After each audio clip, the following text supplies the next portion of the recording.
সারা পৃথিবীর কাছে কাশ্মীর ভূখণ্ড হিসেবে পরিচিত।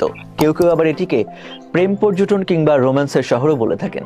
কাশ্মীরের পরিধি ভারত, পাকিস্তান এবং চীন এই তিনটি দেশে ছড়িয়ে রয়েছে। ভারতের নিয়ন্ত্রণে কাশ্মীরের শতকরা ৪৫% অঞ্চল রয়েছে। বেশিরভাগ কাশ্মীরিও বাস করেন এখানেই।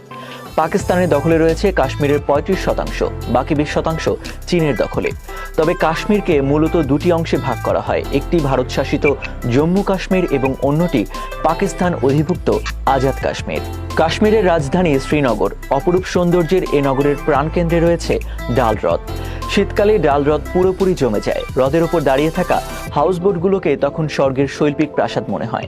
শ্রীনগরে রয়েছে এশিয়ার সবচেয়ে বড় টিউলিপ বাগান, Indira Gandhi Memorial tulip garden. ৯০ প্রজাতির ১৮ লক্ষ টিউলিপ রয়েছে এই বাগানে। পর্যটকরা ঘুরতে গেলে বাগানের মনোরম দৃশ্য উপভোগ করেন। শ্রীনগর থেকে ৫২ কিলোমিটার দূরে অবস্থিত গুলমার্গ। কাশ্মীরকে ভূস্বর্গ বলার কারণটা গুলমার্গে গেলেই টের পাওয়া যায়। সেখানে গেলে মনে হবে যেন সুইজারল্যান্ডের কোনো বরফ ঢাকা শহর। বলিউডের অনেক সেরা ছবির শুটিংও হয়েছে এখানটাতেই। গুলমার্গ নামের অর্থ ফুলের উপত্যকা। এখানে বরফ গলে গেলে নিচে কেবল ফুল দেখা যায়। এসব ফুলও পর্যটকদের আকর্ষণের একটি কারণ। ঋতু পরিবর্তনের সাথে বদলে যায় গুলমার্গের সৌন্দর্য। প্রকৃতির এমন সৌন্দর্য পৃথিবীর অন্য কোথাও খুঁজে পাওয়া মুশকিল।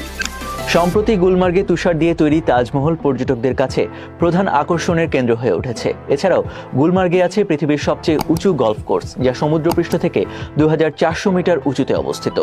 শ্রীনগর থেকে ৯৭ কিলোমিটার দূরে অবস্থিত পেহেলগাম। এই জায়গাটিতে রয়েছে কাশ্মীরের বিখ্যাত আপেল।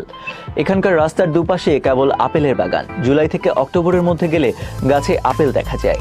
কাশ্মীরের সুন্দর জায়গাগুলোর মধ্যে অন্যতম আরেকটি হলো সোনমার্গ।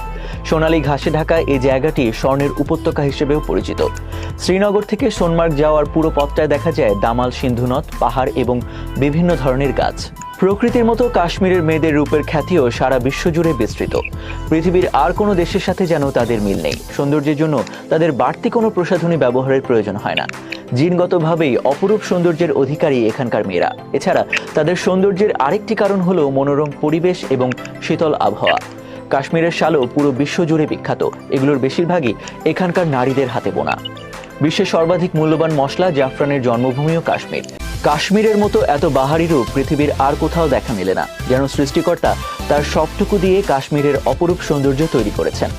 কাশ্মীরের চোখ জুড়ানো সৌন্দর্য উপভোগ করতে দর্শনার্থীরা এখানে ভিড় জমায়। প্রতি বছর বিশ্বের বিভিন্ন দেশ থেকে হাজার হাজার পর্যটক নানা প্রতিকূল অবস্থা সামলে ছুটে আসেন কাশ্মীরে। দর্শক, আজ এ পর্যন্তই। আবারও ফিরে আসবো বিশ্বের অন্য কোনো দেশের এমন কোনো স্থানের প্রতিবেদনের সাথে। সে পর্যন্ত সাথেই থাকুন।